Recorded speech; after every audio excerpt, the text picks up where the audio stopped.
Tidak semua sejarah ditulis oleh mereka yang direncanakan untuk menang. Kadang panggung utama runtuh dalam beberapa hari. Lawan mundur, prediksi berubah, dan promotor panik. On another level, you know, and this is not just okay, guys. They opened up the casinos and they started putting the. Lalu di tengah kekacauan itu, satu nama maju tanpa ragu, tanpa latihan penuh, tanpa strategi, dan status tanpa unggulan. Kali ini kita akan membahas para petinju pengganti yang datang dengan waktu persiapan singkat, namun justru keluar sebagai pemenang. Juni tahun 2019, Anthony Joshua dijadwalkan menghadapi Jarrell Miller dalam debutnya di Amerika Serikat. Namun rencana besar itu berubah drastis ketika Miller gagal dalam tes doping. Dengan waktu persiapan yang sangat singkat, Andy Ruiz Jr. masuk sebagai pengganti. Banyak yang memandangnya dengan sebelah mata. Posturnya tak seatletis Joshua, tubuhnya terlihat kurang ideal untuk ukuran kelas berat modern, dan dia datang tanpa latihan panjang. Ini seharusnya menjadi malam perkenalan Joshua ke pasar Amerika, bukan malam penuh ancaman.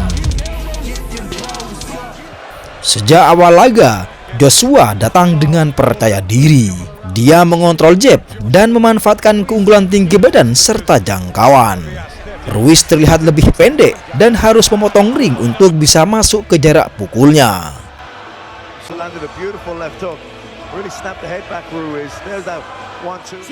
Ketika ronde ketiga dimulai, Joshua mendapatkan kombinasi keras yang menjatuhkan Ruiz ke kanvas. Arena sontak bergemuruh, seolah skenario berjalan sesuai prediksi. Namun yang terjadi setelahnya justru mengubah arah pertarungan. Ruiz bangkit tanpa panik, wajahnya tetap tenang. Tak lama berselang, dia melepaskan kombinasi cepat. Serangan lanjutan membuat sang juara kehilangan keseimbangan dan jatuh untuk pertama kalinya. Beberapa saat kemudian, Joshua kembali terjatuh. Dalam hitungan menit, situasi berbalik total. Petinju yang semula diremehkan kini mengambil alih momentum.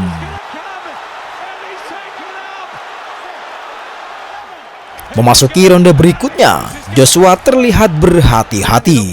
Ruiz justru menekan dengan kombinasi tangan cepat dan akurasi tinggi setiap kali jarak memendek. Tekanan itu memuncak di ronde ke-7. Serangkaian pukulan keras kembali menjatuhkan Joshua.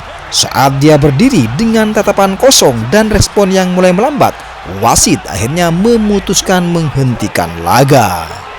Andy Ruiz bukan hanya menang, tapi mencatat sejarah sebagai petinju Meksiko pertama yang meraih gelar dunia kelas berat.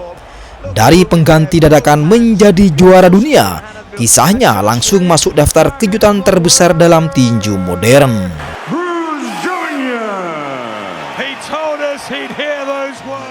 Tahun 1997, petinju asal Wales Steve Robinson mendapat panggilan yang tak pernah dia duga.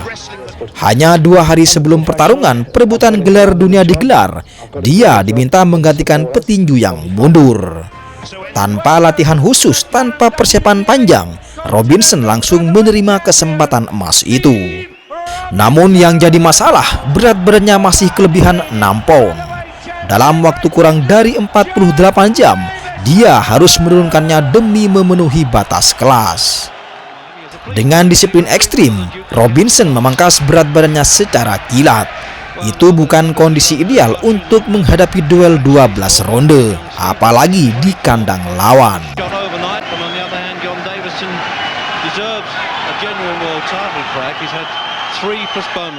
Saat laga dimulai, Davison mencoba mengambil inisiatif lebih dulu. Dia menekan dengan pukulan lurus dan berusaha mendikte tempo. Robinson tampil lebih sabar, mengandalkan pergerakan kaki dan serangan balik terukur.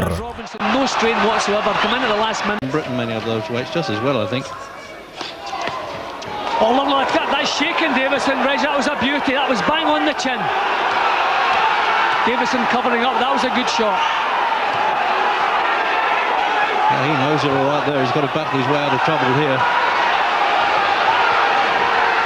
I'll tell you what, Jim, what a story this will be in the box. Meski datang tanpa persiapan panjang, dia menunjukkan ketenangan yang mengejutkan.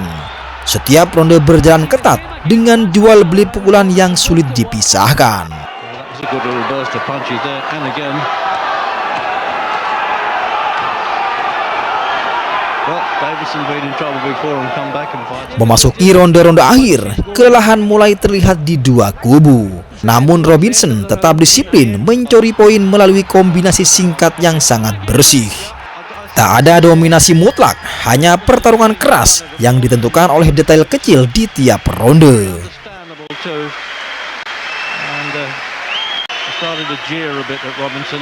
Ketika keputusan diumumkan, hasilnya split decision. Dua juri memihak Robinson. Dalam waktu hanya 2 hari sejak menerima tawaran, dia berubah dari pengganti mendadak menjadi juara dunia. Robinson gets the verdict, Jim. Well, we can't argue. No, Jim and I have said all the way through there that it was very close. Tahun 2001, nama Manny Pacquiao belum dikenal luas di panggung dunia. Dia hanyalah petinju muda asal Filipina yang datang dengan reputasi regional dan gaya bertarung agresif. Kesempatan besarnya muncul secara tiba-tiba. Hanya 2 minggu sebelum laga, dia menerima tawaran menghadapi juara bertahan IBF Super Bantamweight bernama Lehlo Letowaba. Dengan waktu persiapan yang sangat singkat dan bertarung di Amerika Serikat untuk pertama kalinya, Pacquiao datang sebagai underdog besar. Letowaba saat itu dikenal sebagai juara yang solid dan teknis. Dia diprediksi akan memanfaatkan pengalaman serta ketenangannya untuk mengatasi penantang dadakan ini. I expect a good, clean fight. Obey my commands at all time. Remember, guys, I'm fair, but I'm firm. Touch 'em up. Namun sejak ronde pertama, Pacquiao menunjukkan bahwa dia bukan hanya pengganti pengisi slot. Dia langsung menekan dengan kecepatan tangan luar biasa dan sudut serangan yang tak lazim. Pukulan kirinya meluncur tajam membuat Letowaba harus menyesuaikan jarak.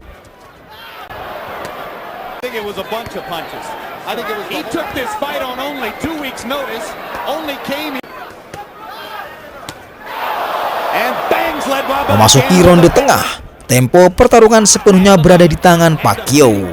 Dia tak memberi ruang bagi sang juara untuk mengembangkan ritme. Kombinasi cepat dari Pacquiao membuat pertahanan Letowaba mulai goyang. Setiap kali sang juara mencoba membalas, Pacquiao sudah lebih dulu mengubah posisi dan kembali melancarkan dengan serangan beruntun.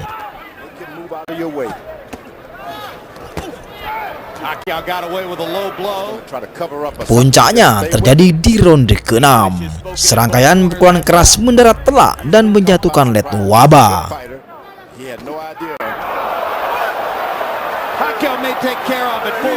Setelah bangkit, dia kembali dihujani tanpa henti hingga wasit memutuskan menghentikan pertarungan.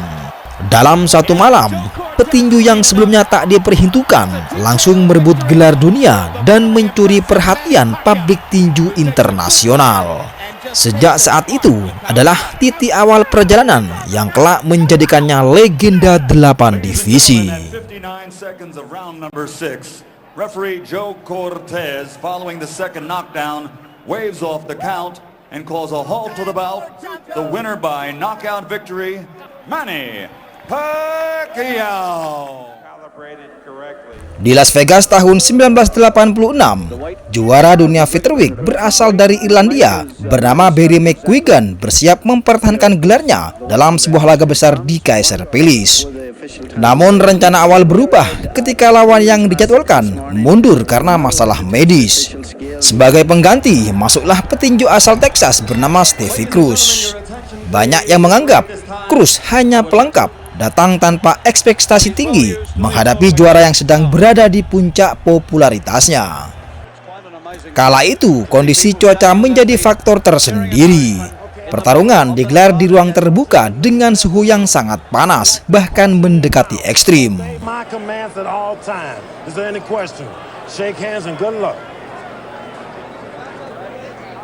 Sejak ronde-ronde awal, kedua petinju sudah terlihat menguras energi lebih cepat dari biasanya. McGuigan mencoba mengontrol tempo dengan tekanan konstan dan kombinasi rapat khasnya. Sementara Steffi Cruz memilih bergerak aktif, memanfaatkan sudut jam 15 dengan pukulan lurus yang sangat telak. McGuigan walked right onto it. He had no protection against it. McGuigan to go for the body, going for the head. Oh, caught with a good right, but he'll get it over inside 8 rounds. Memasuki di ronde tengah, laga berubah menjadi pertarungan daya tahan. Keringat bercucuran, nafas mulai berat, tetapi intensitas tak menurun. Cruz perlahan menemukan ritmenya, berani bertukar pukulan dan tak lagi hanya bertahan. Setiap ronde berjalan ketat dengan jual beli serangan yang membuat hasil akhir sulit ditebak. Ketegangan memuncak sampai di ronde ke-15. Dalam kondisi fisik yang sudah terkuras, Cruz justru mampu menjatuhkan McGuigan 2 kali. Knockdown itu menjadi momen krusial yang mengubah penilaian juri.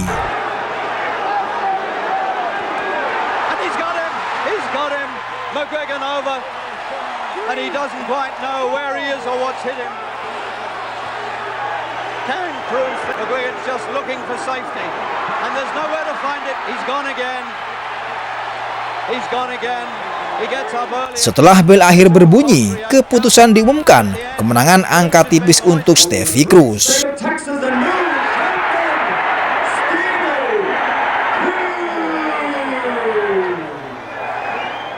Di bawah panas trik Kaiser Pilis, pengganti yang tak diunggulkan itu menorehkan kejutan besar. Merampas gelar dari sang juara dalam duel yang dikenang karena ketangguhan dan dramanya hingga di ronde-ronde terakhir.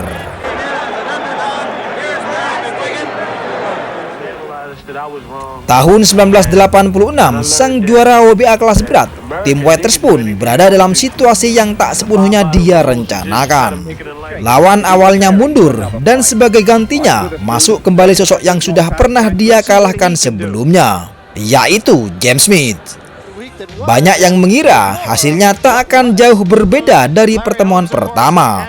Witherspoon dianggap punya keunggulan pengalaman dan teknik untuk mengatasi Smith sekali lagi. Tetapi sejak bel ronde pertama berbunyi, atmosfernya terasa berbeda.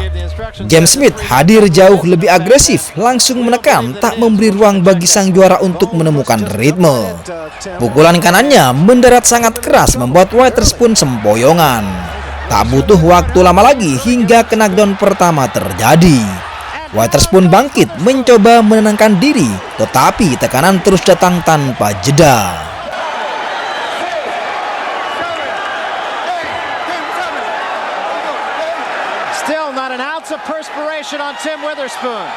Serangan berikutnya kembali menjatuhkan sang juara. Arena mendadak riuh, situasi berubah drastis dari yang diperkirakan banyak orang. We may find out about that 3 knockdown rule. And we may find out about that excess weight. Ketika knockdown ketiga terjadi masih di ronde pertama, aturan 3 knockdown langsung berlaku. Tanpa perlu menunggu ronde berikutnya, pertarungan resmi dihentikan.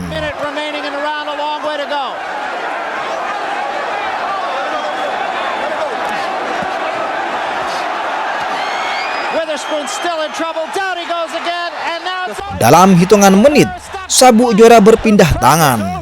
Smith yang masuk sebagai pengganti dan tidak terlalu diunggulkan justru meraih gelar dunia dengan cara yang sangat tegas. Kekalahan cepat itu menjadi salah satu kejutan paling mencolok di kelas berat pada era tersebut. Sekaligus mengingatkan bahwa 1 ronde saja cukup untuk mengubah semuanya.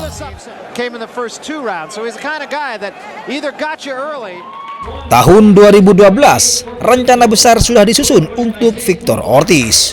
Duel ulangnya melawan Andre Berto batal terlaksana. Dan sebagai gantinya dia menghadapi petinju yang naik kelas bernama Jose Cito Lopez. Secara ukuran dan reputasi, Ortiz tetap difavoritkan. Banyak yang melihat laga ini sebagai jembatan menuju pertarungan yang lebih besar melawan Canelo Alvarez, seolah semuanya sudah diarahkan ke sana.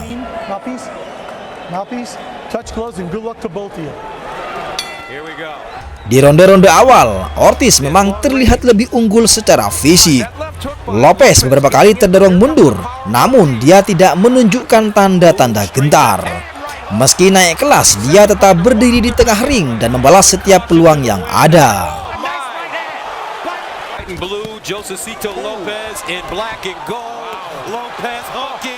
Memasuki di ronde tengah, pertarungan berubah menjadi lebih keras. Lopez mulai menemukan peluang saat Ortiz lengah setelah menyerang. Adu pukul jarak dekat makin sering terjadi dan intensitas terus meningkat. Ortiz masih memimpin di atas kertas, tetapi Lopez terus menempel dan memaksa duel berlangsung dalam tempo tinggi.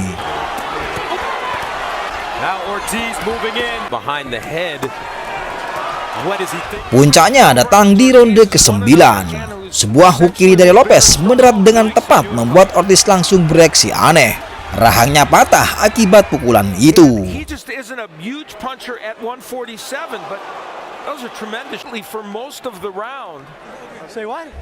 Meski bel berbunyi, kondisi Ortiz tak memungkinkan untuk melanjutkan. Di sudut ring, dia memutuskan tak meneruskan pertarungan. Dalam sekejap, semua rencana besar runtuh. Lopez masuk sebagai pengganti dan tidak diunggulkan, justru menggagalkan langkah Ortiz menuju pertarungan impian berikutnya.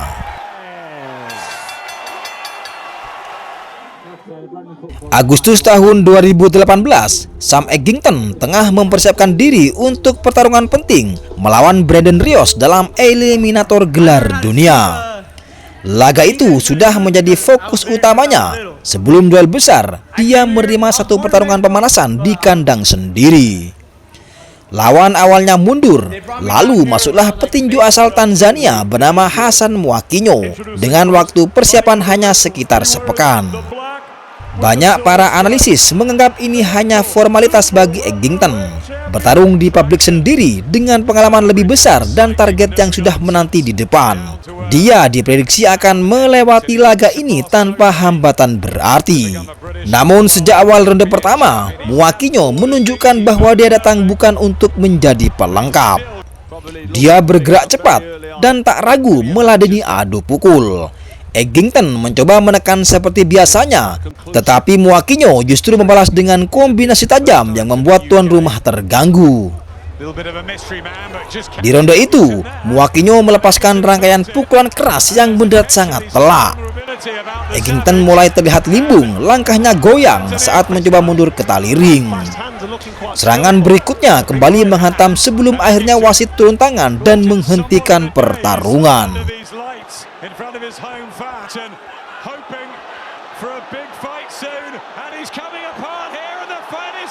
Di hadapan pendukung tuan rumah yang terdiam, pengganti dadakan tersebut mencetak kemenangan besar. Dalam satu malam, rencana besar menuju eliminator gelar dunia berubah arah.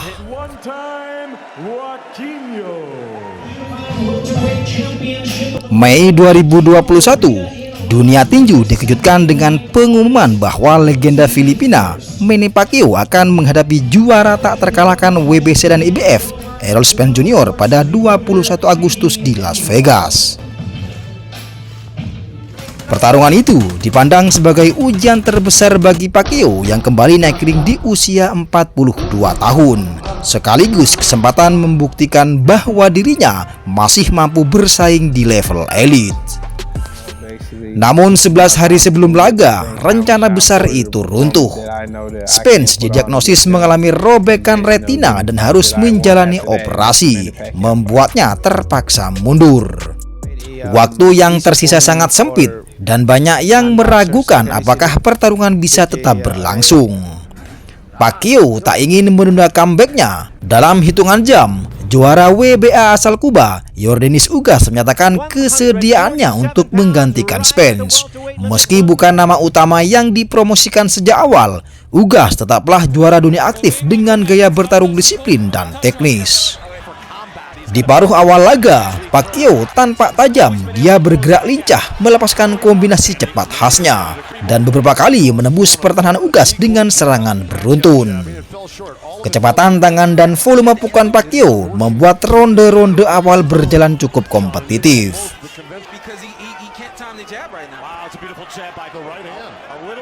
Namun memasuki di ronde akhir, arah pertarungan mulai berubah. Ugas menemukan jaraknya, jab kiri kaku terus menghentikan langkah Pacquiao. Setelah 12 ronde penuh, keputusan juri diumumkan. Kemenangan angka mutlak untuk Ugas. Dia berhasil mempertahankan gelarnya dan mencatat kemenangan terbesar dalam karirnya. Sementara comeback yang diharapkan menjadi panggung kebangkitan Pacquiao justru berubah menjadi malam penuh tantangan melawan juara pengganti yang tampil disiplin dan efektif. Awal 2022, panggung utama sebenarnya disiapkan untuk duel ulang antara Carlos Cuadras dan Srisaket Sordongvisai demi mempertahankan gelar WBC Super Flyweight yang kosong. Di partai tambahan, nama muda berbakat Jesse Rodriguez dijadwalkan tampil untuk menambah pengalaman dan jam terbangnya di level elite. Namun 6 hari sebelum laga segalanya berubah. Rongvisai mundur karena sakit membuat partai utama terancam batal. Di tengah situasi mendesak itu, Rodriguez yang baru berusia 22 tahun mengambil keputusan berani. Dia naik 2 divisi untuk menggantikan Rongvisai dan langsung menantang Cuadras demi gelar dunia pertamanya. Langkah itu terbilang nekat. Selain menghadapi mantan juara dunia berpengalaman, dia juga harus bertarung di kelas yang lebih tinggi dari biasanya.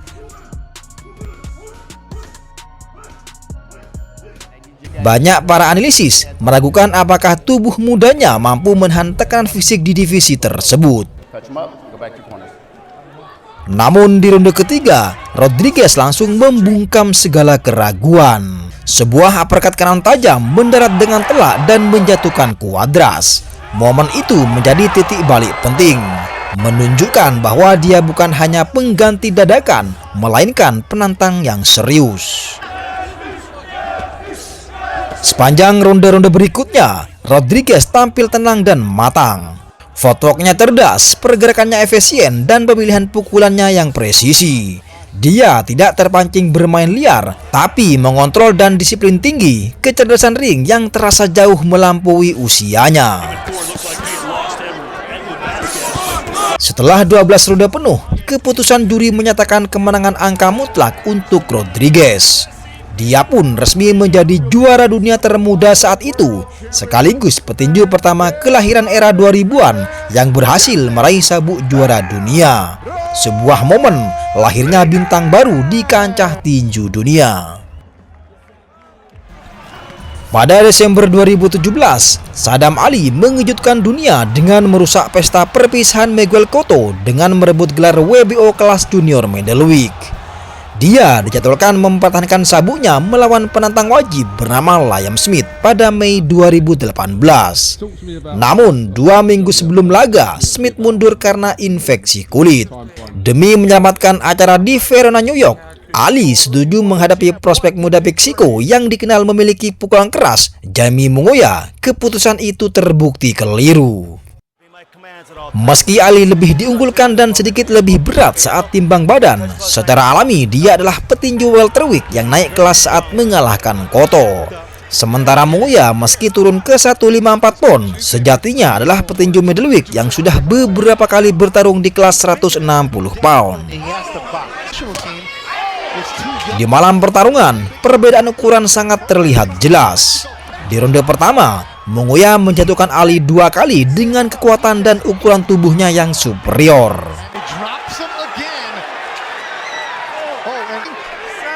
Ali bangkit, tetapi kombinasi pukulan keras kembali menjatuhkannya di ronde kedua. Akhirnya, hook kiri keras di ronde keempat mengakhiri semuanya. Petinju pengganti itu merebut gelar dunia dan mengubah peta persaingan.